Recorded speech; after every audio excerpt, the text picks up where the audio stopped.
तो स्वागत है आपका मुंशी प्रेमचंद की लिखी कहानी आभूषण के भाग 4 में। तो चलिए आगे की कहानी शुरू करते हैं।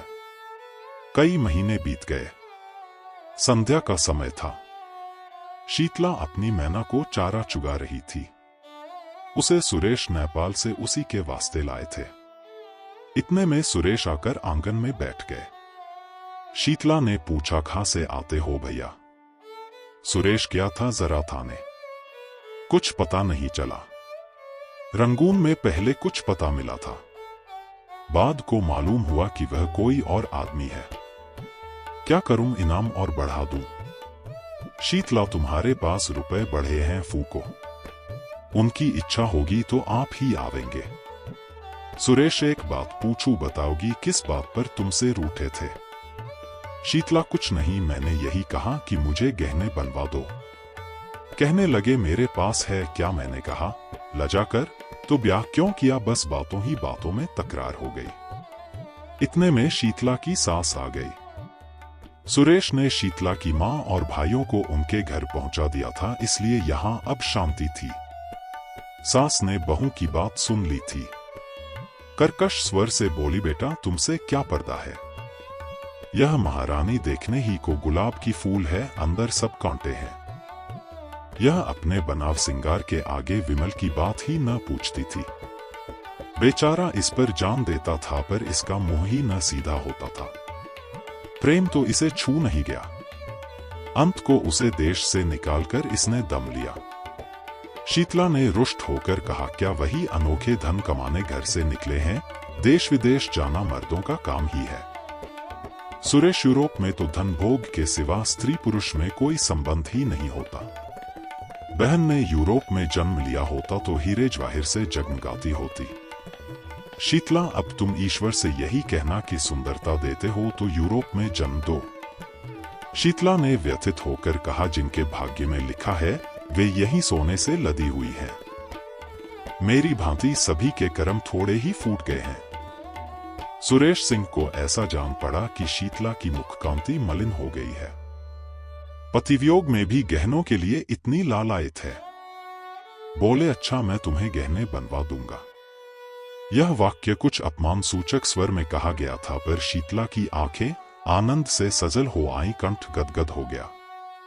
उसके हृदय नेत्रों के सामने मंगला के रत्नजडित आभूषणों का चित्र खिंच गया। उसने कृतज्ञता पूर्ण दृष्टि से सुरेश को देखा। मुंह से कुछ न बोली, पर उसका प्रत्येक अंग कह रहा था, मैं तुम्हारी हूं।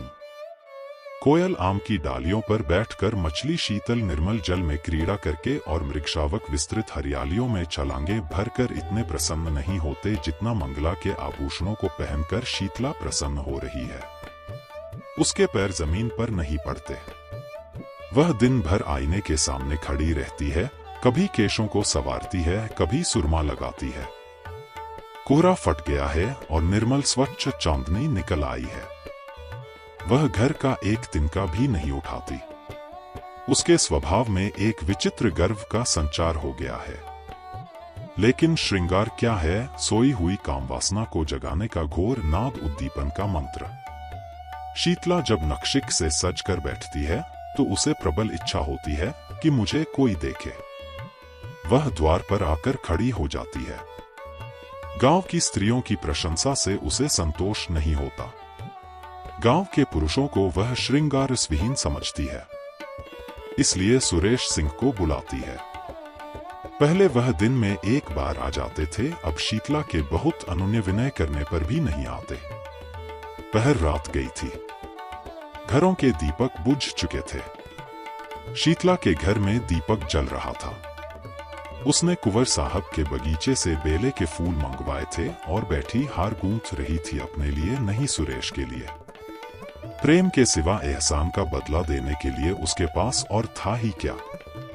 एकाएक कुत्तों के भूखने की आवाज सुनाई दी और दम भर में विमल सिंह ने मकान के अंदर कदम रखा।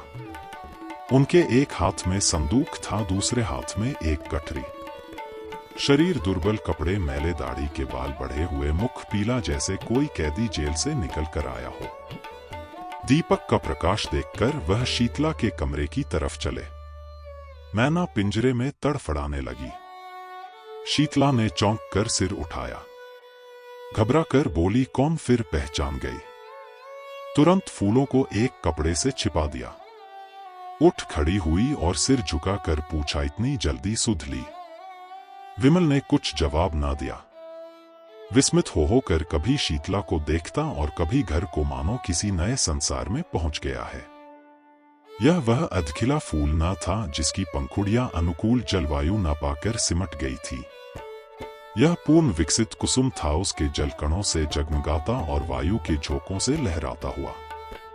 विमल उसकी सुंदरता पर पहले भी मुग्ध था, पर यह ज्योति वह अग्निज्वाला थी जिससे हृदय में ताप और आंखों में जलन होती थी। ये आभूषण, ये वस्त्र, यह सजावट। उसके सिर में एक चक्कर सा आ गया। जमीन पर बैठ गया। इस सूर्यमुखी के सामने बैठते हुए उसे लज्जा आती थी। शीतला अभी तक स्तंभित खड़ी थी। वह पानी लाने नहीं दौड़ी, उसने पति के चरण नहीं धोए, उसको पंखा तक नहीं जला। हतबुद्धि सी हो गई थी। उसने कल्पनाओं की कैसी सुरम्य वाटिका लगाई थी। उस पर तुषार पड़ गया। वास्तव में इस मलिन वदन अर्धनग्न पुरुष से उसे घृणा हो रही थी। यह घर का जमींदार विमल न था, वह मजदूर हो गया था। मोटा काम मुखाकृति पर असर डाले बिना नहीं रहता। मजदूर सुंदर वस्त्रों में भी मजदूर ही रहता है। सहसा विमल की मां चौंकी। शीतला के कमरे में आई तो विमल को देखते ही मातृस्नेह से विह्वल होकर उसे छाती से लगा लिया। विमल ने उसके चरणों पर सिर रखा।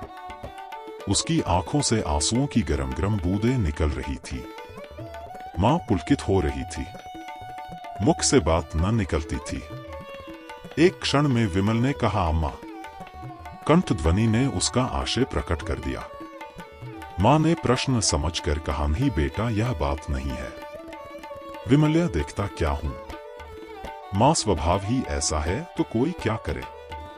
विमल, सुरेश ने मेरा हुलिया क्यों लिखाया था?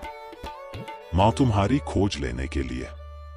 उन्होंने दया न की होती तो आज घर में किसी को जीता न पाते। विमल, बहुत अच्छा होता। शीतला ने ताने से कहा, अपनी ओर से तुमने सबको मार ही डाला था। फूलों की सेज नहीं बिछा गए थे। विमल, अब तो फूलों की सेज ही बिछी हुई देखता हूं। शीतला, तुम किसी के भाग्य के विधाता हो। विमल सिंह उठकर क्रोध से कांपता हुआ बोला, अम्मा, मुझे यहां से ले चलो। मैं इस पिशाचिनी का मुंह नहीं देखना चाहता। मेरी आंखों में खून उतरता चला आता है। मैंने इस कुलकलंकिनी के लिए 3 साल तक जो कठिन तपस्या की है, उससे ईश्वर मिल जाता, पर इसे न पा सका। यह कहकर वह कमरे से निकल आया और मां के कमरे में लेट रहा। मां ने तुरंत उसका मुंह और हाथ पैर धुलाए। वह चूल्हा जलाकर पूरियां पकाने लगी। साथ साथ घर की विपत्तिकथा भी कहती जाती थी। विमल के हृदय में सुरेश के प्रति जो विरोधाग्नि प्रज्वलित हो रही थी वह शांत हो गई, लेकिन हृदयदाह ने रक्तदाह का रूप धारण किया। जोर का बुखार चढ़ आया। लंबी यात्रा की थकान और कष्ट तो था ही, बरसों के कठिन श्रम और तप के बाद यह मानसिक संताप और भी दुस्सह हो गया। सारी रात वह अचेत पड़ा रहा। मां बैठी पंखा झलती और रोती थी। दूसरे दिन भी वह बेहोश पड़ा रहा। शीतला उसके पास एक क्षण के लिए भी ना आई। इन्होंने मुझे कौन से सोने के कौर खिला दिए हैं जो इनकी धौंस सहू। यहां तो जैसे कंता घर रहे वैसे रहे विदेश। किसी की फूटी कौड़ी नहीं जानती। बहुत ताव दिखाकर तो गए थे, क्या लाद लाए। संध्या के समय सुरेश को खबर मिली। तुरंत दौड़े हुए आए। आज 2 महीने के बाद उन्होंने उस घर में कदम रखा। विमल ने आंखें खोली, पहचान गया। आंखों से आंसू बहने लगे। सुरेश के मुखारविंद पर दया की ज्योति झलक रही थी। विमल ने उसके बारे में जो अनुचित संदेह किया था उसके लिए वह अपने को धिक्कार रहा था। शीतला ने जो ही सुना कि सुरेश सिंह आए हैं, तुरंत शीशे के सामने गई। केश छिटका लिए और विपत की मूर्ति बनी हुई विमल के कमरे में आई। कहा तो विमल की आंखें बंद थी, मूर्छित सा पड़ा था। कहा शीतला के आते ही आंखें खुल गईं। अग्निमय नेत्रों से उसकी ओर देखकर बोला, भी आई है आज के तीसरे दिन आना। कुंवर साहब से उस दिन फिर भेंट हो जाएगी। शीतला उल्टे पांव चली गई। सुरेश पर घड़ों पानी पड़ गया। मन में सोचा, कितना रूपलावण्य है पर कितना विषाक्त। हृदय की जगह केवल श्रृंगार लालसा। आतंक बढ़ता गया। सुरेश ने डॉक्टर बुलवाए पर मृत्युदेव ने किसी की न मानी। उनका हृदय पाषाण है, किसी भांति नहीं पसीजता। कोई अपना हृदय निकालकर रख दे, आंसुओं की नदी बहा दे, पर उन्हें दया नहीं आती। बसे हुए घर को उजाड़ना, लहराती हुई खेती को सुखाना उनका काम है। और उनकी निर्दयता कितनी विनोदमय है। यह नित्य नए रूप बदलते रहते हैं। कभी दामिनी बन जाते हैं तो कभी पुण्यमाला, कभी सिंह बन जाते हैं तो कभी सियार, कभी अग्नि के रूप में दिखाई देते हैं तो कभी जल के रूप में। तीसरे दिन पिछली रात को विमल की मानसिक पीड़ा और हृदयताप का अंत हो गया। चोर दिन को कभी चोरी नहीं करता। यम के दूत प्रायः रात ही को सबकी नजर बचाकर आते हैं और प्राणरत्न को चुरा ले जाते हैं। आकाश के फूल मुरझाए हुए थे। वृक्ष समूह स्थिर थे पर शोक में मग्न सिर झुकाए हुए। रात शोक का बाह्य रूप है। रात मृत्यु का क्रीड़ा क्षेत्र है। उसी समय विमल के घर से आर्तनाद सुनाई दिया, वह नाद जिसे सुनने के लिए मृत्युदेव विकल रहते हैं। शीतला चौंक पड़ी और घबराई हुई मरणशैया की ओर चली। उसने मृतदेह पर निगाह डाली और भयभीत होकर एक पग पीछे हट गई। उसे जान पड़ा विमल सिंह उसकी ओर अत्यंत तीव्र दृष्टि से देख रहे हैं। बुझे हुए दीपक में उसे भयंकर ज्योति दिखाई पड़ी। वह मारे भय के वहां ठहर न सकी। द्वार से निकल ही रही थी कि सुरेश सिंह से भेंट हो गई। कातर स्वर में बोली, मुझे यहां डर लगता है। उसने चाहा कि रोती हुई इनके पैरों पर गिर पड़ूं, पर वह अलग हट गए। जब किसी पथिक को चलते चलते ज्ञात होता है कि मैं रास्ता भूल गया हूं, तो वह सीधे रास्ते पर आने के लिए बड़े वेग से चलता है। झुंझलाता है कि मैं इतना असावधान क्यों हो गया। सुरेश भी अब शांति मार्ग पर आने के लिए विकल हो गए। मंगला की स्नेहमयी सेवाएं याद आने लगी। हृदय में वास्तविक सौंदर्योपासना का भाव उदय हुआ। उसमें कितना प्रेम, कितना त्याग, कितनी क्षमा थी। उसकी अतुल पति भक्ति को याद करके कभी कभी वह तड़प जाते। आह, मैंने घोर अत्याचार किया। ऐसे उज्जवल रत्न का आदर न किया। मैं यूं ही जड़वत पड़ा रहा और मेरे सामने ही लक्ष्मी घर से निकल गई। मंगला ने चलते चलते शीतला से जो बातें कहीं, वे उन्हें मालूम थी, पर उन बातों पर विश्वास न होता था। मंगला शांत प्रकृति की थी। वह इतनी उद्दंडता नहीं कर सकती। उसमें क्षमा थी, वह इतना विद्वेष नहीं कर सकती। उनका मन कहता था कि वह जीती है और कुशल से है। उसके मैके वालों को कई पत्र लिखे, पर वहां व्यंग्य और कटुवाक्यों के सिवा और क्या रखा था। अंत को उन्होंने लिखा, उस रत्न की खोज में स्वयं जाता हूं। या तो लेकर ही आऊंगा या कहीं मुंह में कालिख लगाकर डूब मरूंगा। इस पत्र का उत्तर आया, अच्छी बात है, जाइए, पर यहां से होते हुए जाइएगा। यहां से भी कोई आपके साथ चला जाएगा।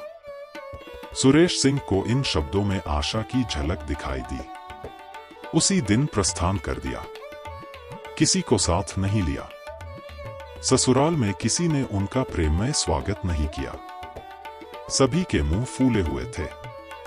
ससुर जी ने तो उन्हें पति धर्म पर एक लंबा उपदेश दिया।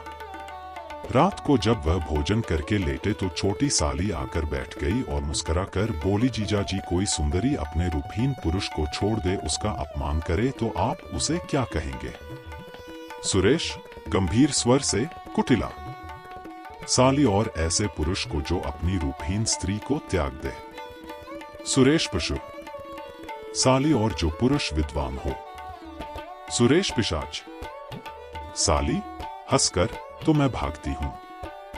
मुझे आपसे डर लगता है। सुरेश पिशाचों का प्रायश्चित भी तो स्वीकार हो जाता है। साली, शर्त यह है कि प्रायश्चित सच्चा हो। सुरेश तो वह अंतर्यामी ही जान सकते हैं। साली सच्चा होगा तो उसका फल भी अवश्य मिलेगा, मगर दीदी को लेकर इधर ही से लौटिएगा। सुरेश की आशा नौका फिर डगमगाए। गिड़गिड़ा कर बोले, प्रभा ईश्वर के लिए मुझ पर दया करो, मैं बहुत दुखी हूं। साल भर से ऐसा कोई दिन नहीं गया कि मैं रोकर न सोया हूं। प्रभा ने उठकर कहा, आपने किए का क्या इलाज, जाती हूं आराम कीजिए। एक क्षण में मंगला की माता आकर बैठ गई और बोली, बेटा तुमने तो बहुत पढ़ा लिखा है, देश विदेश घूम आए हो, सुंदर बनने की कोई दवा कहीं नहीं देखी। सुरेश ने विनयपूर्वक कहा, माता जी अब ईश्वर के लिए और लज्जित न कीजिए।